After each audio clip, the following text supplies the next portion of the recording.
Hey folks, thanks for checking in. Earlier this week, Unfiltered Audio put out a new plugin called Needlepoint. Been playing with it for a few days, and it's a pretty cool little vinyl sim. Got a decent amount of settings for you to play with. Thought it might be a fun one to check out, so let's go ahead and jump in. So I do have it on right now, but I've turned off our dust and noise sections, and you'll see why in a bit when we get to them. Right now, just our recording section is on. This is kind of like your main input. So down here, we have our gain, our age, wow, flutter, and compression. This is the stage where things are being recorded to the vinyl and help us kind of define how old it's going to sound, what it's going to sound like just to start. So I'm just going to go ahead and play this loop here.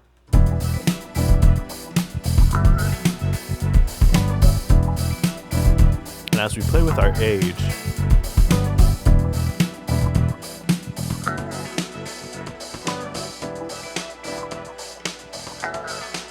you'll see we lose some frequencies. The sound of it all just kind of changes overall.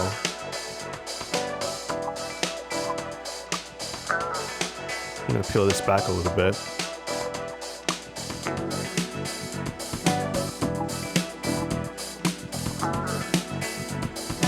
And down here we've got our wow and flutter. Turn our wow all the way up.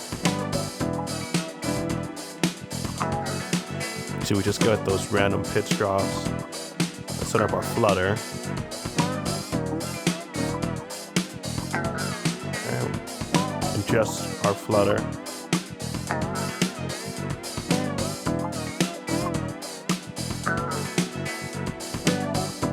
Pull it down here just to get a little bit of action from both of them.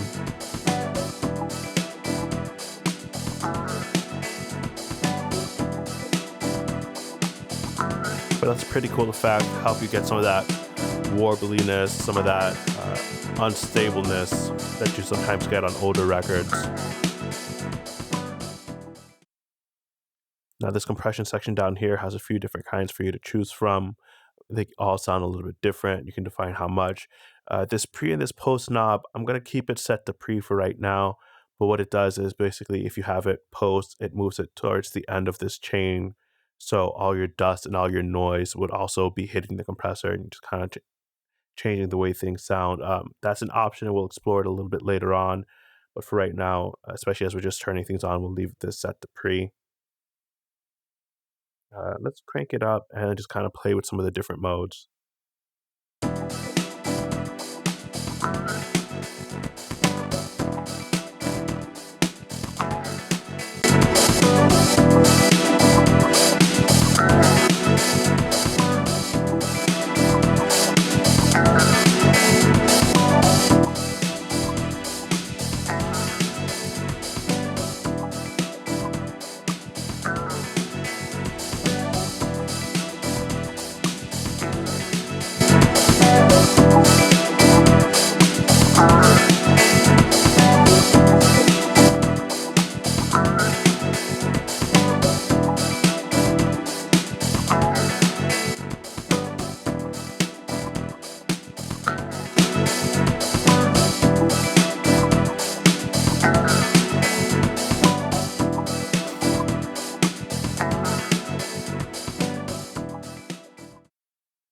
So you can see some pretty wild styles in there. We'll pull this back a little bit from where we just had it, but I did kind of like the way this lacquer setting, the last one, actually sounds.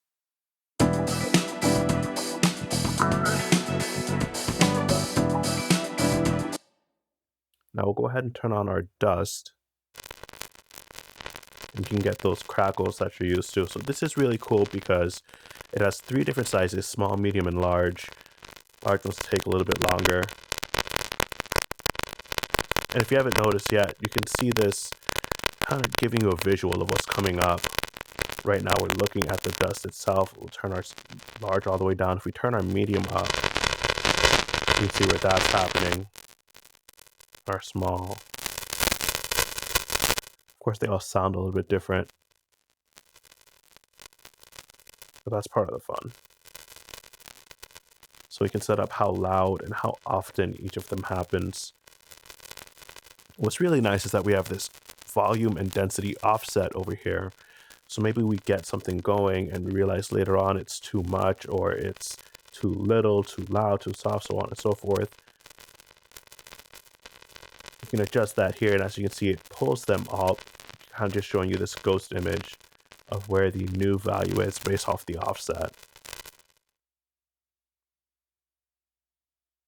See, so we'll turn that up. Turn up our density. You can just see they're happening more often, less often.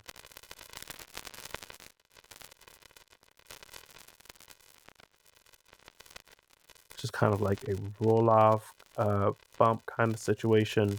We'll leave it towards the bottom for now, but we can also go ahead and filter the sound of our dust. Very simple 3-band situation going on here, but it works just fine. It is a bit subtle, but nothing wrong with that.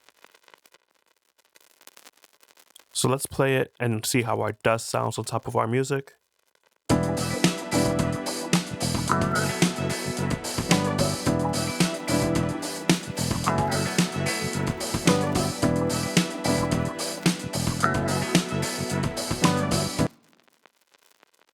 So that's pretty cool. It's not too loud when the music's actually playing, and if it was, again, we can use that offset. We have the volume and the density, play off of those. In this next section, the noise, you'll hear it, of course, as soon as I turn it on. But the cool thing is, down here, we have these different options. So I can set it to transport, and now it will only play when I play.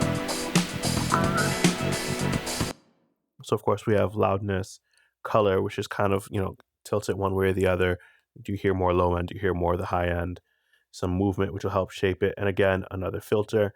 But we also have different speeds. So this is the record speed. You can play it at 33 1/3, 45 RPM, so on and so forth. Different settings to just kind of help change up how things sound a little bit. So let's go ahead and play with some of these settings and see what we can get.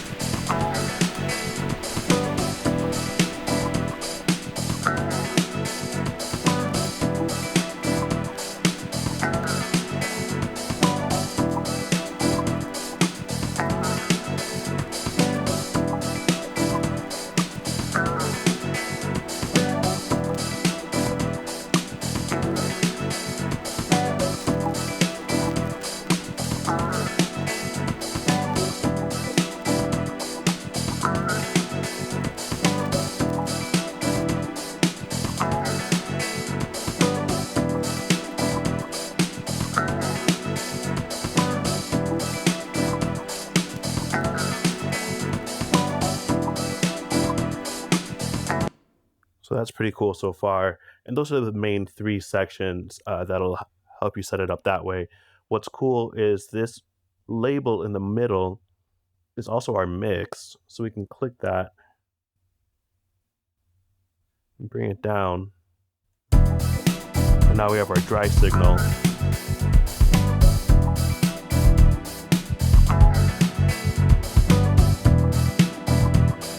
And I've got this little middle point almost. And here's just the full wet signal. And again, you can see this kind of just updates you, lets you see what's going to be playing. This little dot being where you are on the vinyl.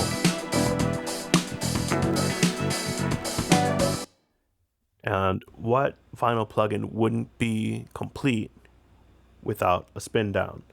So when we play it and we hit this button,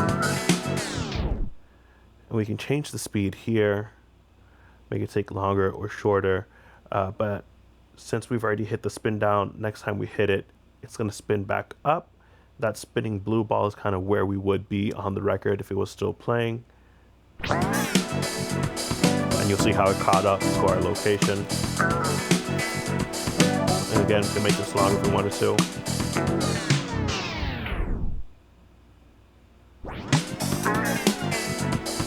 So that's a pretty neat little effect. We also have this broken button. around just to loop a short little section. Last but not least, a pitch slider.